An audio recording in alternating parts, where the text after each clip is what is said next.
Salve, salve, salve, galerinha! Vamos chegando com o vídeo de sexta no ar! Grande forte abraço aqui do Sult para todos vocês. Mas uma pergunta que eu quero fazer para vocês. Você conhece alguém que já viu uma aparição? Você já se deparou com isso? Você acredita que alguém possa ficar vagando na Terra depois de morto? Uns pagando e ainda aterrorizando? Que coisa horrível. Eu recebi 2 relatos. Uma de Mirene, que mora nos Estados Unidos, mandou para nós esse relato que é conhecido, essa história aqui no Brasil. E de Christian, que mora na Inglaterra, também nos mandou, mas esse fato aconteceu no Rio de Janeiro, na Barra. Gente, você acredita nisso? Você vai deixar nos comentários. Mas para você que não me conhece, eu sou o Radamés do canal Contos e Relatos Assombrosos. Seja bem-vindo, se inscreva no canal e ative o sininho para você receber as notificações.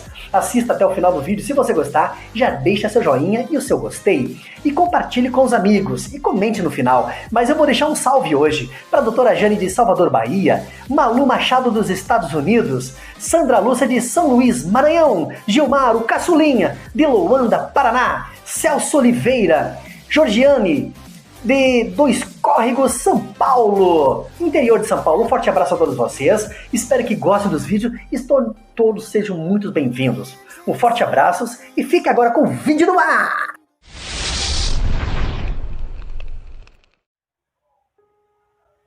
Vejo tantas maldades hoje, parece que o amor de muitos se esfriou, mas isso não vem de agora, já há muitos e muitos anos já acontecia isso. Pessoas fazendo maldade para as outras, achando que isso vai ficar em branco.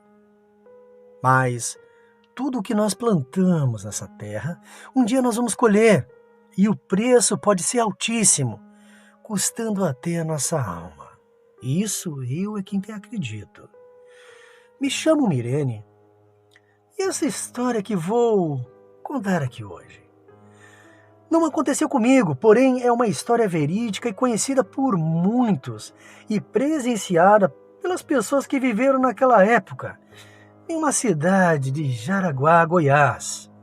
Ainda hoje, se fala muito a respeito disso, não apenas na cidade, como em todo o estado, pelos descendentes da comunidade que presenciou esses eventos de muitos e muitos tempos. Me lembro bem que, quando eu era criança, ouvia muita gente dizer que não gostava de ir nessa cidade de Jaraguá, pois muitos tinham medo da maldição e também tinham medo de avistar alguma coisa de noite. Eu, particularmente, conheci essa história ainda na minha infância e confesso que quando eu passava por perto da cidade, até mesmo dentro sentado de um ônibus, eu olhava pela janela e me dava um arrepio, um medo, só de olhar para aquele lugar. Vendo também nossos familiares, vizinhos, amigos, comentando sobre a tal Teresa Bicuda, nos dava medo, se até os mais velhos tinham temor e tremor sobre essa história verídica. Para nós crianças, então, era algo horrível e aterrorizante. Teresa tinha o sobrenome de Bicuda, pois seu pai havia também o sobrenome de Bicudo. E, coincidentemente, ela era uma moça com os lábios robustos, desproporcional, e conhecida por ser muito grosseira, maldosa, contra todos os costumes religiosos da época. Ninguém gostava dela.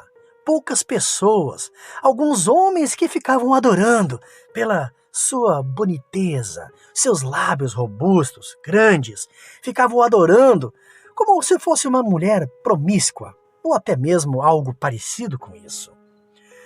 Mas era uma pessoa arrogante, e eles não gostavam dela, pois ela não vivia os costumes religiosos. Teresa Bicuda não ia na igreja, e quando passava próximo de uma igreja, ela cuspia no chão e debochava, dava risada e resmungava baixo. Parecia que algo muito maligno acompanhava ela, por onde ela passava. Ela passava maltratando as pessoas na rua. E o pior, quando chegava em casa, ela maltratava a sua mãe, uma senhora velhinha. Ela judiava, fazendo pedidos, mandando a mãe dela fazer coisas. Quando a mãe dela negava os pedidos dela, então ela judiava da mãe, obrigando-a a ir na casa das pessoas pedindo o que ela queria, maltratando, fazendo de escrava. Ela fazia gato e sapata de sua mãe. E a sua mãe, uma pessoa idosa, ficava quietinha. Todos viam o sofrimento de mãe de Teresa Bicuda. Todos estavam revoltados com aquilo, mas não faziam nada. Mas o tempo foi passando. O tempo passava, mas os maltratos continuavam. Não paravam. Até que numa dessas, a mãe de Teresa Bicuda, com muito ódio e raiva, a espraguejou. Lançou uma praga na própria filha, pois já não aguentava mais tanta humilhação e dor. E com o passar do tempo, esta senhora, mãe de Teresa Bicuda, veio a falecer. Ficou doente, pois já não aguentava mais tudo aquilo que ela passava. Era muita dor e sofrimento. Vendo aquilo, os tempos continuaram passando e Teresa Bicuda ficou sozinha. E o preço estava chegando. O seu pagamento estava próximo. Ao passar do tempo, Teresa Bicuda ficou totalmente louca.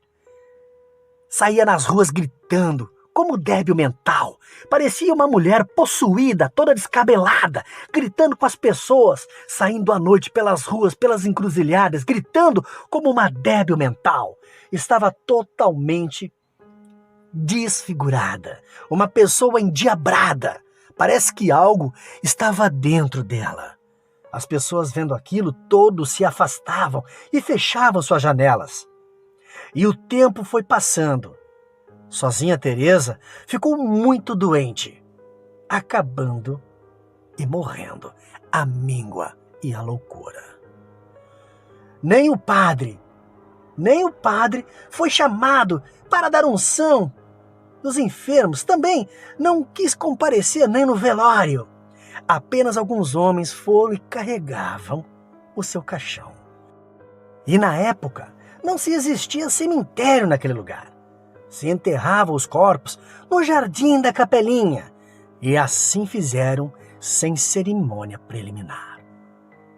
Mas ainda mesmo, por 3 noites seguidas, se ouviam os gritos de lamento, à meia-noite, às madrugadas, em meio a uma ventania, onde se escutavam palavras pedindo que retirassem do terreno da igreja.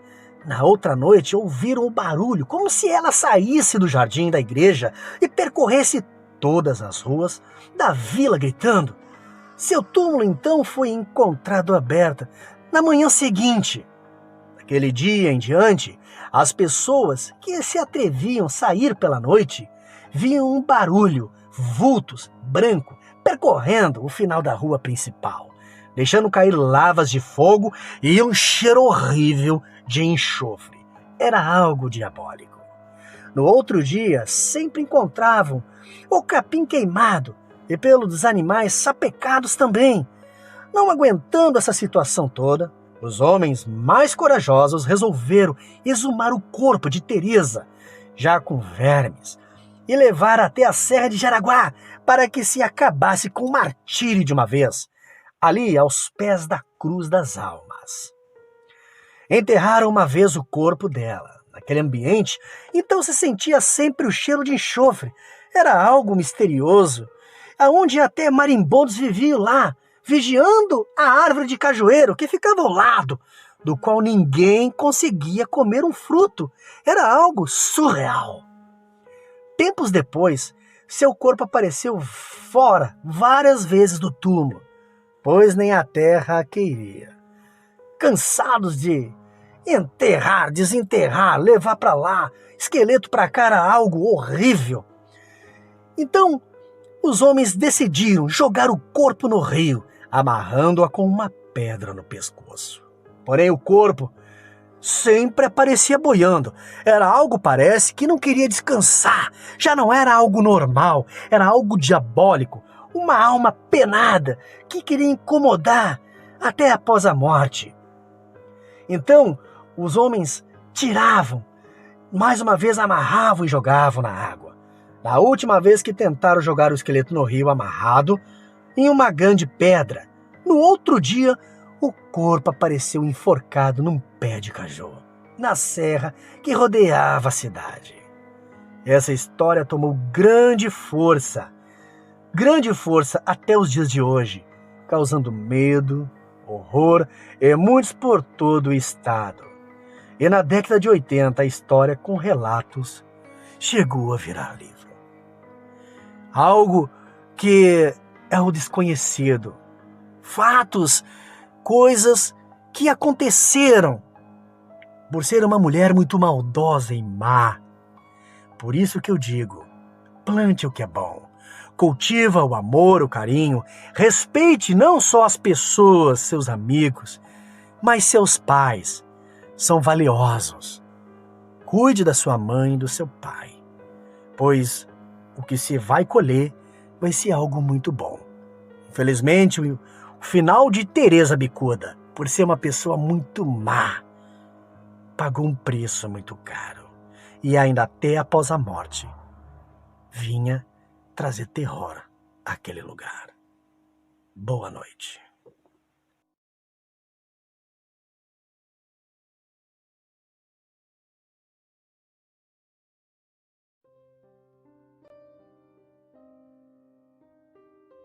Fico me perguntando, aqui pensando na minha cabeça, como é possível pessoas morrerem, mas seu espírito fica vagando, rodeando a terra, parece procurando achar uma saída ou luz, não sei explicar bem, mas esse fato ocorreu comigo e com minha amiga. Me chamo Christian. Tenho hoje 23 anos, moro atualmente na Inglaterra. Sou empresário e o relato que aconteceu comigo foi no ano de 2017, algo recente, quando ainda morava aqui no Brasil. Morava em um apartamento na Barra, no Rio de Janeiro. E todos os finais de semana nós íamos para um bar, beber, conversar, comer petiscos, eu, meus amigos e minhas amigas. Muitos eram do trabalho também, que tinham suas empresas, e nós mantínhamos uma parceria, uma amizade, e aproveitávamos, pois afinal, só trabalhar não dá, não teria como. É muito desgastante, ainda mais para quem trabalha por conta, tem o seu negócio próprio. Você tem que se dedicar mais aos seus negócios e trabalhar mais a fundo ainda, pois você ganha pelaquilo que você produz. Então assim eu tocava. Mas um estranho ocorrido aconteceu numa noite, onde estava eu e uma amiga minha. Nós estávamos no bar bebendo, comendo batata frita, fazendo lanche e conversando ali, tudo alegre. Quando deu por umas tantas, nós decidimos dar uma caminhada na beira do mar. Então saímos a caminho, conversando para molhar os pés. Quando de longe nós avistamos um rapaz saindo do mar, meio cambaleando de bermudas dobradas. Meio estranho, nós levamos até um susto. Àquela hora, já era 1h30 da manhã. Ninguém costumava tomar banho essa hora. Então aquele rapaz veio de uma forma estranha até a nossa direção e nos perguntou qual era e aonde ficava o ponto de ônibus mais próximo. Nós olhamos um para o outro e disse, ali todo mundo conhece, porque geralmente são moradores. Era bem próximo dali até o ponto de ônibus. Então nós fizemos a posição do dedo apontando para o lugar aonde ficava o tal ponto de ônibus. Então aquele homem seguiu em direção que nós mostramos para ele.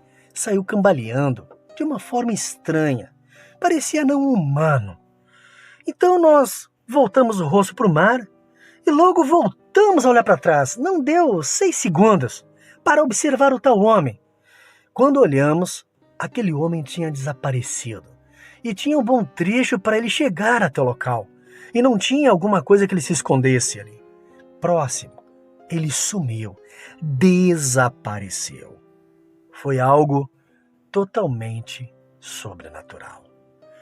Será que aquele era um espírito de alguma pessoa que estava vagando por ali? Eu acredito que sim. Mas nós saímos dali correndo. Eu e minha amiga Beatriz, ela iria pousar em meu apartamento. Nós fomos para casa assistir alguma série, alguma coisa, para tirar aquilo da cabeça, pois nós levamos um choque. Até então, ver algo assim, nunca pensávamos. Ficávamos perguntando um para o outro, mas até aonde foi aquele homem? E nós fomos até o ponto de ônibus para ver se ele estava lá. E nada. Perguntamos para algumas pessoas na volta e ele não tinha estado ali. Ninguém tinha visto tal homem. Referente, nós dávamos os detalhes. Nada. Ninguém viu. Em casa, em nosso apartamento, nós nos perguntávamos, aflitos e pensando, o que era aquilo? Depois mais ficamos sabendo que ali era o local de muitas aparições, de oferenda que as pessoas largam. Mas é estranho. Nós não vemos uma alma todo dia por aí. Por que para nós? Por que aquele espírito apareceu para nós? Será que precisava de alguma ajuda? De luz, alguma coisa? E este é um ponto de interrogação que até hoje fica gravado em minha memória, pois eu nunca mais esqueci, e nem Beatriz, minha amiga. E esse foi um pequeno relato, uma pequena curta, mas eu não poderia de compartilhar aqui no canal algo que eu vivenciei, uma experiência sobrenatural. Boa noite.